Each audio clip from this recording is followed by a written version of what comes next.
오늘 함께 읽은 이 에스겔서 13장 말씀에서는 에스겔 어제 본문 12장에 이어서 하나님께서 계속해서 에스겔 선지자에게 주신 말씀을 기록하고 있습니다.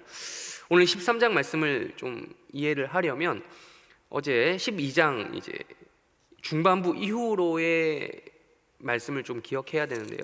어제 저희가 제가 설교했던 부분은 12장 1절부터 16절까지 말씀이었죠. 이제 그거 말고 그 다음 17절 이후로 나오는 말씀을 좀 읽어 보셨어야지만 좀 이제 오늘 13장 말씀이 조금 더 이해가 그 맥락이 이해가 간다라고 할 수 있겠습니다. 무슨 내용이었냐면 하나님의 말씀이 12장 이제 중반부 이후로 하반 끝까지 보면 하나님 말씀이 이제 에스겔 선지자를 통해서 이제 선포가 되는데 에스겔 선지자가 그냥 한 게 아니라 뭔가 들은 게 있으니까 하는 거 아니겠습니까? 선지자가 뭐 하는 사람이에요? 하나님 말씀을 대언하는 사람. 대언이란 말 자체가 뭔가 들은 게 있고 또 다른 말로 이제 말씀만 들은 게 아니라 뭔가 에스겔 선지자도 그렇고 여러 선지자들이겠지만 특별히 뭔가 보잖아요. 묵시라고 하는 환상이라고 하는 것들을 보는 것인데, 그러니까 듣든지 아니면 보든지 둘 다 듣고 보는 것들을 그대로 받은 그대로 전달하는 게 선지자의 사명이었지 않습니까? 근데 이제 이 이스라엘 땅 가운데 이때 당시 어떤 이야기가 있었냐면 그 하나님의 말씀이, 그러니까 12장 22절을 눈으로 보십시오. 눈으로 12장 22절에 보면 그때 당시 사람들이 생각할 때는 이 속담, 그러니까 흔히 하는 말로 지금 상황이 워낙 힘들다 보니까 나라가 망할 지경에 놓여 있다 보니까 포로로 이미 여러 번 끌려가고 그러다 보니까 이제 더 이상 하나님의 묵시가 없다, 끊겼다, 하나님이 더 이상 특별하게 보여주시는 그런 현상조차도 없다라고 생각하는 그런 관념이 그 시대에 이제 이 유다 백성들 가운데 있었다라는 겁니다. 그러니까 묵시가 사라진다라는 표현이 12장 22절에 보면 있잖아요. 이런 것을 하나님께서 다시 한번 이러한 흔히 말하는 뜬 소문에 대해서 정정해 주시는 이런 과정이 12장 중반부 이후로 쭉 이어지는 것을 우리가 좀 살펴볼 수 있습니다. 확인해 볼 수 있습니다. 하나님의 묵시는 반드시 있다라는 거죠. 너희들 상황이 그러니까 그렇게 생각하는 거지, 아니, 하나님의 묵시는 계속해서 있어 왔고 지금도 있고 앞으로도 있을 것이다에 대해서 하나님께서 말씀을 에스겔 선지자를 통해서 다시 한번 확증해 주시는 것입니다. 물론 예전에 비해서 과거에 비해서 그렇게 흔하진 않았겠지만 그래도 있긴 있다라는 거죠. 에스겔 선지자를 중심으로 하나님께서 세우신 특별한 선지자, 정말 하나님의 말씀을 맡은 진짜 선지자에 의해서 이런 환상은 여전히 있고 이런 묵시는 여전히 있고 말씀은 선포될 것이다 라고 하는 것이 이 말씀이 기록된 내용인 겁니다. 그래서 이제 이게 쭉 이어지고요. 근데 이제 13장, 그래서 오늘 본문에 보면, 오늘 13장을 넘어오면 하나님께서 어떤 말씀을 그것과 관련해서 이어서 하시는지 우리 한번 또 보겠습니다. 13장 2절 말씀 다시 한번 읽어보겠습니다. 13장 2절 읽겠습니다. 시작. 인자야, 너는 선지자들에게 경고하여 예언하되 자기 마음대로 예언하는 자에게 말하기를 너희는 여호와의 말씀을 들어. 자, 왜 묵시가 사라졌다라고 생각이 되는가? 백성들 입장에서도 하도 많이 속아서입니다. 누구에게 속았다는 겁니까? 말씀이 없었던 게 아니라 형식적인 말씀은 있었다니까요. 형식적인 묵시는 있었는데 그게 진짜 묵시가 아니었던 겁니다. 진짜 말씀이 아니라 이 예언하는 선지자, 그러니까 바꿔 말하면 거짓 선지자들이 있었던 거죠. 거짓말을 하는, 그러니까 예언을 하려면 뭔가 받아야 되는데 받은 것도 없으면서 내 안에 줄 것도 없으면서 줄 게 있는 것처럼 하는 그런 허황된 이야기라는 거짓 선지자들이 있었다라는 것을 하나님께서 지금 지적해 주고 계신 겁니다. 그러니까 12장에서 묵시가 백성들 사이에서 경시될 수밖에 없었던 이유를 다시 한번 하나님께서 13장에서 설명하고 계시는 거예요. 그래서 이야기하시는 거죠. 이스라엘에 예언하는 선지자들, 그러니까 자기 마음대로, 적혀져 있죠. 자기 마음대로 하고 싶은 대로 내뱉는 대로 그냥 내뱉는, 받은 것도 없이 그렇게 예언하는 자들에게 말하기를 너희는 먼저 뭐부터 하라는 겁니까? 여호와의 말씀을 들으라. 듣지도 않고 어떻게 너희들이 하려고 하느냐라는 겁니다. 들은 것도 없이 그냥 자기 말만 하는 거예요. 우리 흔히 하잖아요. 하는 말, 그런 말 있잖아요. 성경 구절 한 구절 읽고, 요즘 성도님들도 잘 아시더라고요. 목사님들이 하도 이제 설교의 홍수 시대다 보니까 저 목사님이 지금 성경 한 구절 읽어놓고 자기가 하고 싶은 얘기를 하는구나. 귀신같이 좀 표현이 그런데 귀신같이 아시더라고요. 성령같이 안다라고 해야 되는지 모르겠지만 아무튼 정말 잘 파악하시더라고요. 근데 진짜로 성경 한 말씀 읽고 자기가 하고 싶은 대로 하고자 하면 얼마든지 할 수 있지 않습니까? 근데 그게 아니라는 거죠. 하나님 말씀을 그 말씀을 받은 그대로 해야 된다라는 것을 지금 13장 2절에서 이야기해요. 먼저 들으라는 거예요. 하나님 말씀을 들어야 너희들이 전할 게 있을 것이다 라는 거예요. 오늘 3절도 이어서 다시 한번 읽어보겠습니다. 13장 3절 말씀 읽겠습니다. 시작. 주 여호와의 말씀에 본 것이 없이 자기 심령을 따라 예언하는 어리석은 선지자들에게 화가 있을지. 똑같은 얘기죠. 본 것도 없으면서, 묵시 환상을 본 적도 없으면서 자기 심령을, 똑같은 말, 자기 마음대로 하고 싶은 대로 예언을 하는 사람의 그런 어리석은 선지자에게는 뭐가 있다? 화가 있다라고 이야기를 하고 있습니다. 이어서 4절 눈으로 보십시오. 눈을 보면 이런 선지자들을 하나님이 표현하시기로는 황무지에 있는 여우 같다. 여우. 이때 당시 이제 이 들판의 여우들이, 지금 뭐 여우라고 하지만 이제 들깨, 자칼, 이제 북한에서는 자주 쓰는 말 승냥이, 미제 승냥 이런 말 많이 쓰잖아요. 북한에서는 이 승냥이 부정적인 단어 아닙니까? 그러니까 와가지고 농작물만 해치는, 해만 끼치는, 이로움은 하나도 없고 해만 끼치는 존재다라고 이렇게 표현하고 있는 것입니다. 그래서 또 이어서 5절에 보시면 이 선지자들의 특징을 이야기합니다. 눈으로 보십시오. 성 무너진 곳에 올라가지도 아니하였으며 이스라엘 족속을 위하여 전쟁을 견뎌야 성벽을 수축, 두 가지 얘기합니다. 첫 번째, 성 무너진 곳에 올라가지도 않았고 성벽을 수축하지도 않았다. 지금 예루살렘 성이 어떤 상태죠? 여러 번 침공을 받았습니다. 바벨론으로부터 침공을 받아서 성벽이 이 곳곳이 무너져 있고, 이제 완전 무너진 건 아니지만 곳곳에 무너져 있고 이제 조금만 건드리면 진짜 완전히 무너질 위기에 있습니다. 그런 와중에도 이 선지자들은 뭘 하고 있는가? 돌아보지를 않는다는 거예요. 바꿔 말하면 여러분이 저와 같은 교역자가 여러분들의 가정에 혹은 신변에 어떤 문제가 생겨서 이런 것들을 나누고 기도받기를 원하는데, 기도하고 또 어쨌든 이런 상황을 나누기를 원하는데 관심이 없다, 흔히 하는 말로 무관심하다라고 하면 여러분 어떻게 생각하시겠습니까? 겉으로까지는 표현 안 하시는 분이 있을지 몰라도 속으로는 저 사람이 진짜 목사가 맞나? 이렇게 얘기하실 거 아닙니까? 그런 상황과 비슷한 거예요. 지금 예루살렘 성이 무너져 있는 상황인데, 무너져 있고 다 거의 무너져갈 지경인데 그거를 돌아보려고 하지도 않고 그걸 다시 한번 우리 재건해보자, 다시 한번 세워나가보자 라는 것조차 시도하지 않는다라는 것이죠. 이러한 이야기를 지금 하고 있는 것입니다. 또 6절로 넘어가면 이런 말씀, 우리 6절 한번 읽어보겠습니다. 6절 다 같이 읽겠습니다. 시작. 여호와께서 말씀하셨다고 하는 자들이 허탄한 것과 거짓된 점괘를 보며 사람들에게 그 말이 확실히 이루어지기를 바라게 하거니와 그들은 여호와가 보낸 자가 아니라. 그러니까 지금 두 가지 이야기. 허탄한 거는 이제 어려운 말이 아니죠. 헛된 것, 의미 없이 내뱉는 헛소리를 얘기합니다.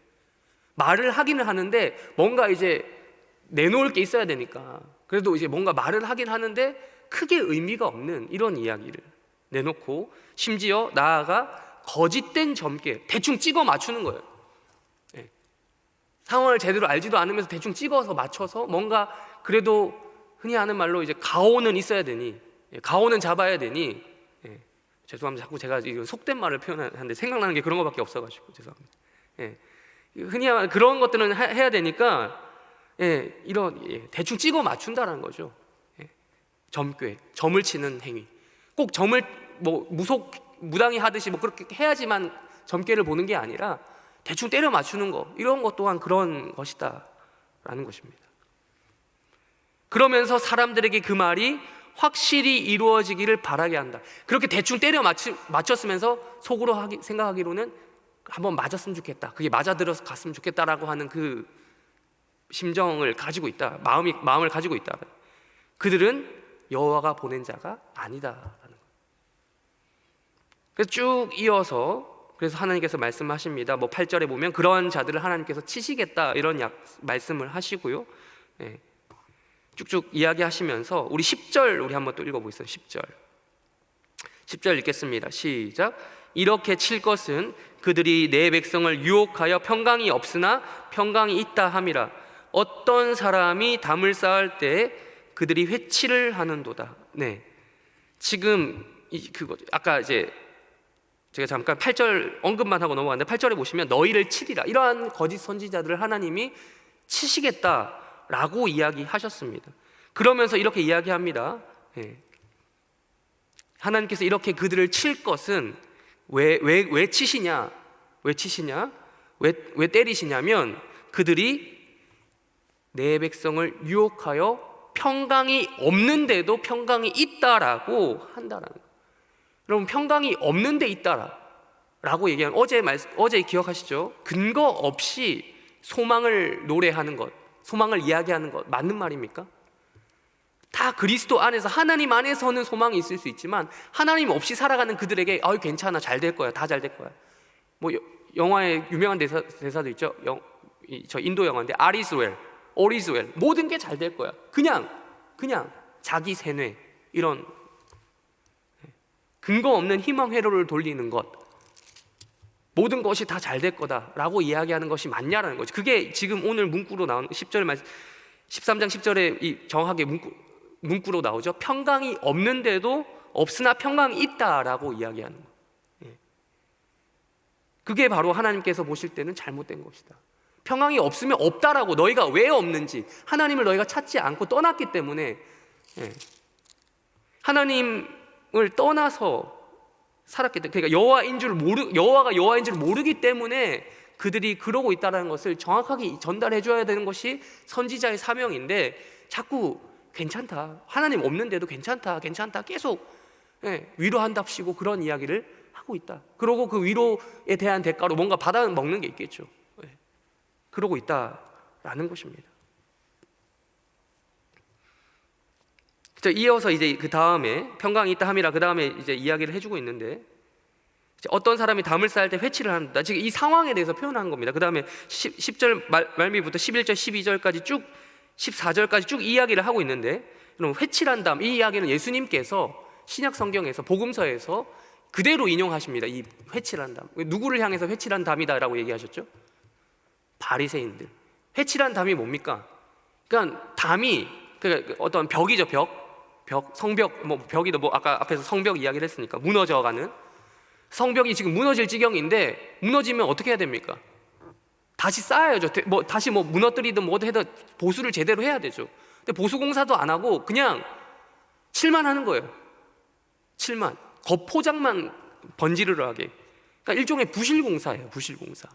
요즘 문제되는 게 있지 않습니까? 아파트를 짓는데 철근을 제대로 때려 넣지도 않고 대충, 그래서 순살 아파트 이런 말 있잖아요. 순살 치킨을 패러디해서 순살 아파트, 이런 말이 나오는데, 또 부실 공사. 우리나라의 이제 대표적인 부실 공사의 역사 있잖아요. 삼풍백화점, 그리고 성수대교, 비슷한 시기에 터져가지고 저도 어린 시절에 봤을 때 참 충격을 받았는데, 그 이후로는 이제 그래도 어느 정도는 좀 부실 공사에 대해서 좀 경각심이 생긴 것 같지만, 어쨌든 지금 이 회치란 담이 바로 그런 이야기를 하고 있는 거예요. 지금 너희들의 상황, 평강이 있다. 지금 당장은 괜찮죠. 회치를 하는 거니까 겉으로 보이기엔 괜찮아요. 평강이 있다라고 얘기해주면. 그러나 실제는 어떻습니까? 평강이 없는데도 있다라고 얘기한 거니까 그게 나중에 되면 어떻게 되는 거예요? 11절, 12절, 13절 눈으로 보십시오. 폭풍이 오면 어떻게 되는 거예요? 곧 그게 드러나는 겁니다. 바벨론이라고 하는 폭풍이 몰려오면 그걸 감당해낼 힘이 없는 겁니다. 우리 세상에 살아갈 때 괜찮아 자기 암시하면 일시적으로는 괜찮아요, 진짜로. 그렇지만 진짜 내 상황을 무너뜨릴 만한 그런 폭풍이 몰려오면 내가 감당할 수가 없다라는 거예요. 하나님 없이는요. 이야기를 하고 있다라는 거예요. 그래서 하나님이 일부러 그러한 상황을 허락하겠다고까지 이야기하시는 거예요. 왜냐하면 하나님 없는 가운데 평안한 거는 진짜 평안이 아니기 때문에 라는 겁니다. 16절 말씀 우리 한번 읽어보겠습니다. 16절 다시 한번 16절 읽겠습니다. 시작. 이들은 예루살렘에 대하여 예언하기를 평강이 없으나 평강의 묵시를 보았다고 하는 이스라엘 선지자들이니라 주 여호와의 말씀이니라 라고 이야기하고 있습니다. 여러분, 이 말씀이 비단 사역자, 제가 저를 빗대서 말씀드렸지만 저와 같은 사역자에게만 해당하는 것이겠습니까? 아니겠죠. 여러분들 가셔서 오늘 아침부터 또 하루를 시작하시잖아요. 그러면 말을 하시겠죠. 그리스도인의 말은 모두가 뭐예요? 예언적 메시지가 있는 거예요. 여러분이 하시는 모든 말과 행동 가운데, 어제 행동으로도 에스겔 선지자가 뭔가 보여줬잖아요. 말과 행동 가운데 모든 것들이 예언적인 요소가 있는 거예요. 여러분들이 하시게 되는. 비단 사역자에게만 이런 것들이 해당되는 것이 아니라 여러분들 모든 사람, 다른 사람이 여러분을 볼 때는 다 이러한 예언자, 선지자로 보시는 거예요.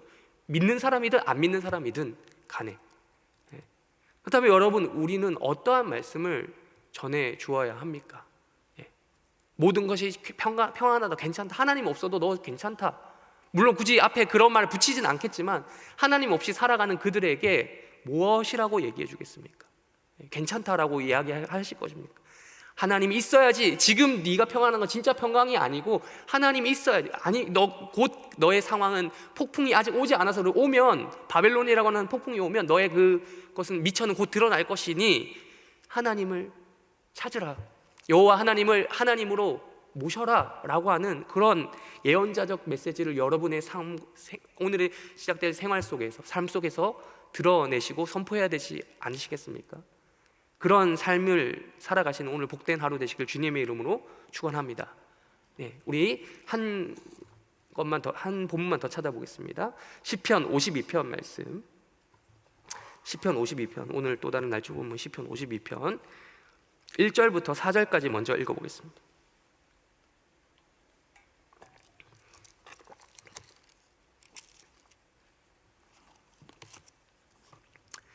읽겠습니다. 시작. 포악한 자여, 내가 어찌하여 악한 계획을 스스로 자랑하는가? 하나님의 인자하심은 항상 있도다. 내 혀가 심한 악을 꾀하여 날카로운 삭도같이 간사를 행하는도다. 내가 선보다 악을 사랑하며 의를 말함보다 거짓을 사랑하는도다. 간사한 혀여, 너는 남을 해치는 모든 말을 좋아하는도다. 아멘. 여기 보시면 또 앞에서 말한 말, 이런 얘기가 나오죠. 혀, 말. 우리 담임 목사님께서 참 자주 강조하시는 주제이기도 한데, 말, 혀, 다 똑같은 혀, 말, 똑같은 말이죠. 앞에 에스겔서에서 봤던 것처럼 거짓 선지자들이 그 혀로 장난질을 했잖아요. 받은 것도 말씀을 받지도 않았으면서 말씀을 받은 것인 양 자기 말을 자기 마음대로 하고 싶은 대로 해서 예언을 해서 문제였는데, 마찬가지로 여기 나온 지금 포악한 자로 번역이 되긴 했는데 이건 좀 약간 이 번역자의 주관이 좀 들어갔습니다. 원래는 그냥 강한 자예요. 강한 자인데 뒤에 보면 악한 계획이라는 말이 나오기 때문에 포악한 자로 이렇게 번역을 한 것 같습니다. 강하긴 강한데 나쁘게 강한 거니까요. 그래서 포악한 자여, 내가 어찌하여 악한 계획을 스스로 자랑하는가? 그 계획이 뭡니까? 꼭 계획을 세워서가 아니라 여러분, 자기가 마음대로 하고 싶은, 그러니까 하나님의 묵시를 받아서 말을 하는 것, 혀를 놀리는 것이 아니라 자기가 하고 싶은 대로 놀리는 모든 행위를 지금 그걸 얘기하는 거죠. 그걸 자랑하고 있는 겁니다. 스스로 나 말 좀 잘한다고. 그래서 2절에서 이렇게 이야기하죠. 내 혀가 심히 악을 꾀하여 날카로운 삭도같이 간사를 행하는도다. 3절, 내가 선보다 악을 사랑하며. 물론 이 말을 한 거짓 선지자들도요, 자기가 생각할 때는 나는 선을 행한다라고 생각을 했을 겁니다. 왜냐하면 평강이라고 하는 주제, 여러분, 평안하다, 평안 얼마나 좋은 말입니까? 그 말 자체만 놓고 보면 선이잖아요, 선. 근데 평강이 없는데 평강이라고 말하기 때문에 그게 선이 아닌 거예요. 그게 악이잖아요. 현실을 제대로 진단하지 못하는. 그럼 의사가 여러분 가서 암덩어리가 있어요. 찍어서 나왔어요. 근데 여러분 그걸 암입니다라고 저 사람 기분 상할까 봐 암으로 이야기해주지 않는다면 그 의사가 선한 의사입니까? 기분 상할까 봐 저 사람 지금 암이라고 얘기해주면 참 기분 나쁘겠다. 그 제대로 된 의사예요? 아니잖아요. 암이면 암이라고 제대로 진단을 해주는 사람이 그 사람의 상대방의 기분과 상관없이, 환자의 기분과 상관없이 그렇게 얘기해 주는 것이 선이잖아요. 그 이야기는 선보다 악을 더 사랑했던 것이 이때 당시 에스겔서에서 봤던 거짓 선지자, 그리고 다윗 당시에 있었던 이러한 등등의 사람이 있었다는 거예요. 에돔 사람 도액이라고 적혀져 있는, 선보다 악을 더 사랑했던 사람이 있다라는 거예요. 그런 악인. 그래서 의를 말함보다 여기 얘기하잖아요. 거짓을 사랑한다. 거짓. 평강이 없는데도 평강이 있다라고 하는 것이 거짓 아니겠습니까? 그래서 4절, 간사한 혀여 너는 남을 해치는 모든 말을 좋아하는. 여러분, 해치는 말, 해치는 말, 평강이 없는데도 평강이 있다라고 하는 것이 남을 결국은 해치는 그런 역할을 하잖아요. 이러한 자를 어떻게 하시는가? 하나님이 5절 눈으로 보십시오. 하나님이 영원히 너를 그 악인을 멸하실 것이다. 거짓 선지자에 대한 심판을 예고하셨듯이 에스겔서에서 마찬가지로 시편 52편 5절에서도 똑같은 말씀을 하고 계시는 겁니다.